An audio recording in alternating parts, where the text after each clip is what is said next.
pilu Amar Zoni mencapai titik nadir yang menghebohkan. Ya, belum selesai menjalani hukuman atas kasus narkoba ketiga, ia justru tertangkap basah terlibat dalam jaringan peredaran narkotika di dalam rumah tahanan, Rutan, Salemba. Ironisnya, keterlibatan ini bukan hanya menambah deretan rekam jejak kelamnya, tetapi juga membawa ancaman hukuman paling berat, yakni hukuman.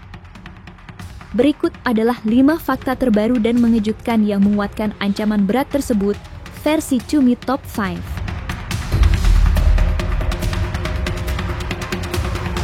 Kasus narkoba yang menimpa Amar Zoni kembali mengguncang publik. Kali ini, dugaan keterlibatannya jauh lebih serius dan terjadi di tempat yang seharusnya menjadi tempat pembinaan. Berdasarkan informasi yang beredar, Amar Zoni diduga kuat kepergok mengedarkan narkotika jenis sabu dan tembakau sintetis atau sinte kepada sesama warga binaan di Rutan Salemba, Jakarta Pusat. Dalam jaringan terlarang di Rutan, Amar Zoni disebut berperan sebagai penampung atau gudang narkotika. Diketahui, barang haram tersebut disuplai dari pihak luar rutan dan kemudian diedarkan di dalam lingkungan penjara. Penyelidikan mengungkapkan bahwa proses komunikasi untuk transaksi narkoba ini dilakukan menggunakan telepon seluler melalui aplikasi pesan terenkripsi bernama Zani.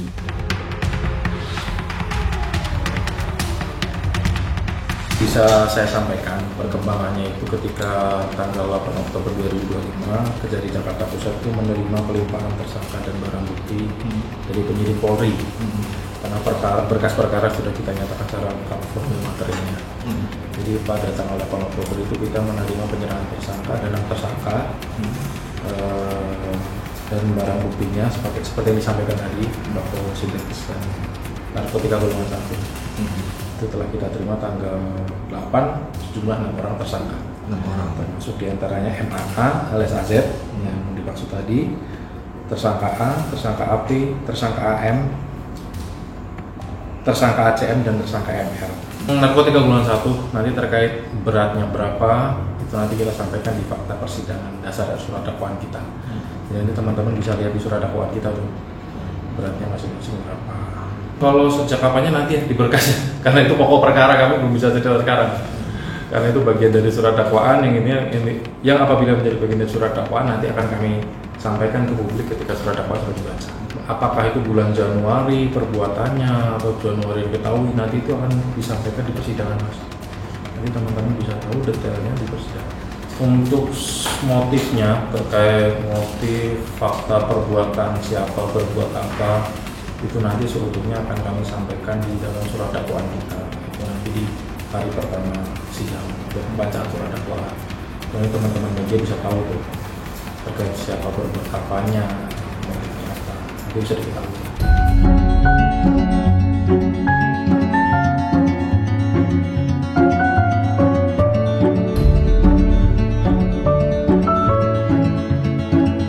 Setelah terungkap terlibat dalam jaringan peredaran narkotika di Rutan Salemba, Amar Zoni kini diketahui telah dipindahkan dari Rutan Salemba ke Lembaga Pemasyarakatan atau Lapas Kelas 1 Cipinang, Jakarta Timur.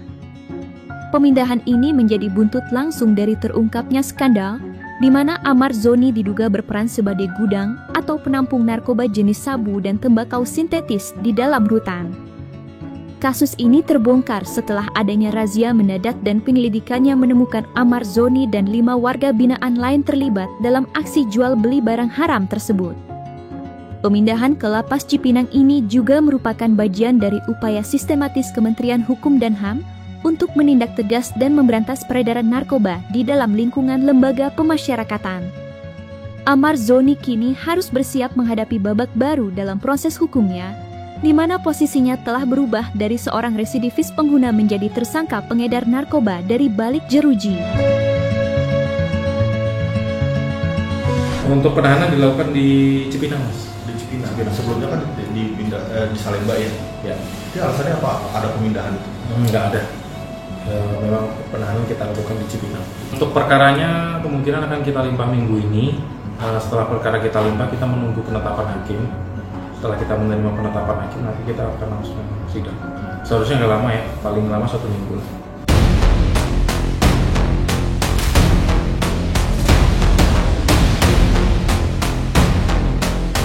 nasib Amar Zoni mencapai titik paling kritis dalam rekam jejak kriminalnya. Ya, terlibat untuk keempat kalinya dalam kasus narkoba. Kali ini ia bukan lagi sekadar pengguna, melainkan diduga kuat berperan sebagai pengedar narkotika dari dalam rutan Salemba. Konsekuensinya sangat fatal, yakni Amar Zoni kini terancam hukuman mati. Perannya sebagai gudang narkoba yang mengatur transaksi menggunakan aplikasi terenkripsi dari balik sel menunjukkan bahwa jeruji besi gagal memberikan efek jera.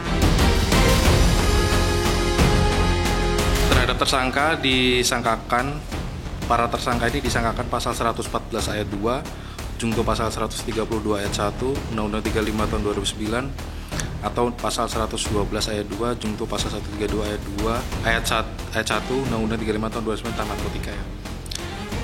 Terkait bagaimana pembuktian unsur pasalnya, nanti kita lihat sama-sama melalui proses pembuktian di persidangan. Ya teman-teman. Untuk ancamannya terkait 114 ayat 2 ada ancaman minimal 6 tahun, ancaman maksimalnya 20 tahun seumur hidup atau mati. Untuk 112 minimal 5 tahun, maksimal 20 tahun seumur hidup atau mati. Ada denda kumulatif, denda minimal 1 miliar. Tentunya faktor apakah dia sebagai residivis itu juga akan mempengaruhi tuntutan sebagai hal yang memberatkan. Cuma nanti untuk saya belum bisa jawab sekarang karena proses persidangan belum berjalan. Berdasarkan pasal yang kita dakwakan terhadap 6 tersangka ini, pasal yang didakwakan pasal 114 ayat 2, untuk pasal 132 ayat 1, Undang-Undang 35 tahun 2009 tentang narkotika, atau pasal 112 ayat 2, untuk pasal 132 ayat 1, Undang-Undang 35 tahun 2009 tentang narkotika. Untuk pasal 114 ayat 2, ancaman minimal 6 tahun, ancaman maksimalnya seumur hidup 20 tahun. Kalau pasal 112 minimal ancamannya 5 tahun, ancaman maksimalnya seumur hidup 20 tahun. Terkait penuntutan kita lihat berdasarkan fakta persidangan. Ini belum bisa jawab karena persidangan belum mulai.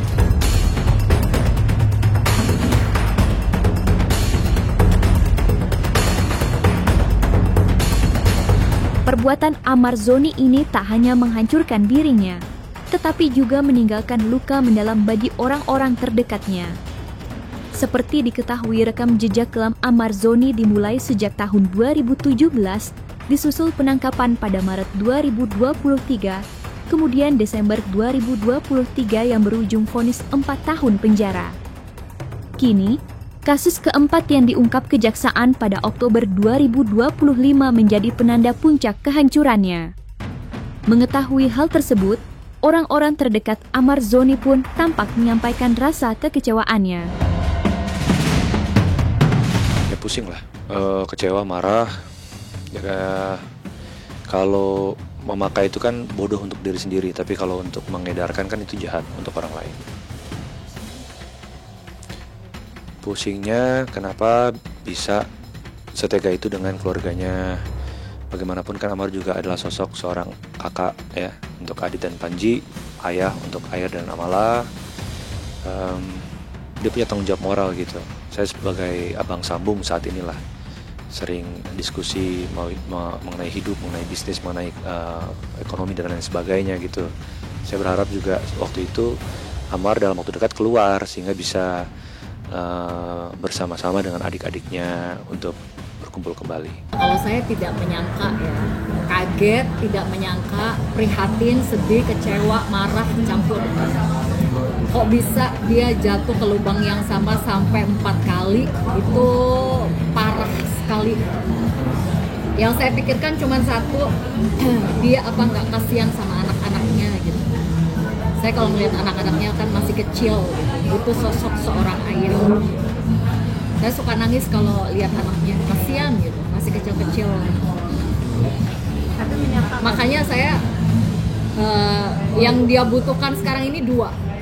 Yang dibutuhkan Amar sekarang ini 2. 1, pertolongan dari Allah, karena dia ancaman hukumannya memang sangat berat sekali, bahkan dari beberapa sumber berita hukuman mati dan seumur hidup paling parah ya kalau nggak salah.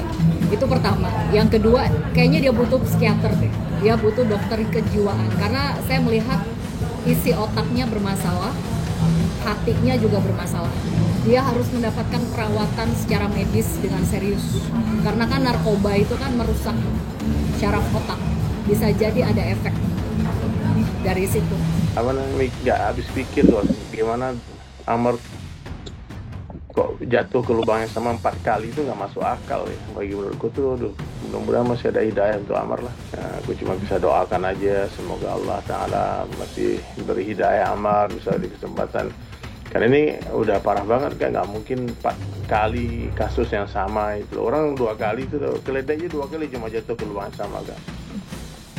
Dan nggak mau keledai jatuh ke lubang yang sama kan. Sekali masuk lubang berikutnya dia udah tahu tuh lubang, dia nggak mau loncat kan.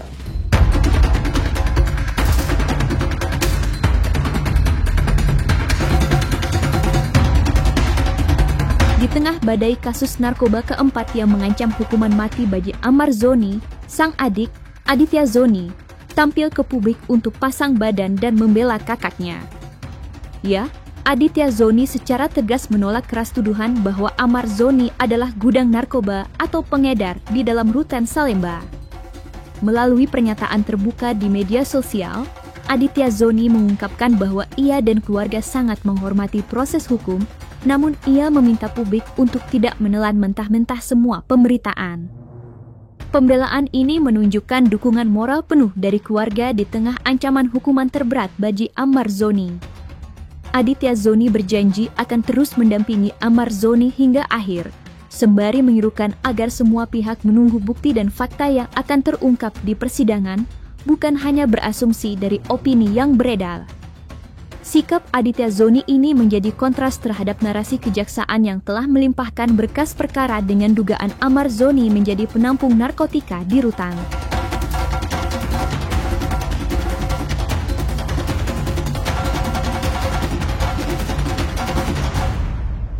Saya mohon sekali untuk media-media yang ada di sana untuk lebih melihat dan mengedepankan fakta dan data. Bang Amar ini masih dugaan, teman-teman. Ya. Jadi belum ada data dan faktanya. Jadi kita sama-sama nunggu aja hasil persidangannya. Dan saya mohon sekali untuk sahabat-sahabatnya Bang Amar harus lebih hati-hati lagi untuk berbicara ke depan media. Karena jangan sampai itu bisa memperkeruh keadaan. Kita belum tahu data dan faktanya. Kita belum tahu itu, teman-teman. Ya.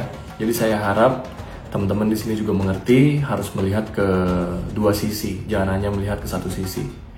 Jangan hanya lihat kepada media yang sengaja menggoreng-goreng kasus ini. Sebagai adiknya Bang Amar, yang tahu seluruh kehidupannya Bang Amar dari kecil sampai sekarang, saya yakin abang saya tidak seperti apa yang dituduhkan oleh media. Abang saya adalah pribadi yang baik. Abang saya sering membantu orang lain, sering berbagi, dan dia jadi abang yang sangat baik untuk adik-adiknya. Walaupun banyak sekali coba-cobaan yang menghampiri keluarga saya, ya teman-teman tahu sendirilah, banyak sekali cobaan yang sudah menghampiri keluarga saya. Dan saya di sini akan terus support abang saya, apapun yang terjadi. Dan saya yakin di kasus ini Bang Amar tidak seperti apa yang dituduhkan. Saya ingin menghimbau kepada semuanya untuk tetap kawal kasus ini dan kita lihat di persidangan nanti. Saya tidak tahu menau soal abang saya seperti apa yang diberitakan, tapi saya yakin abang saya bukan orang seperti itu.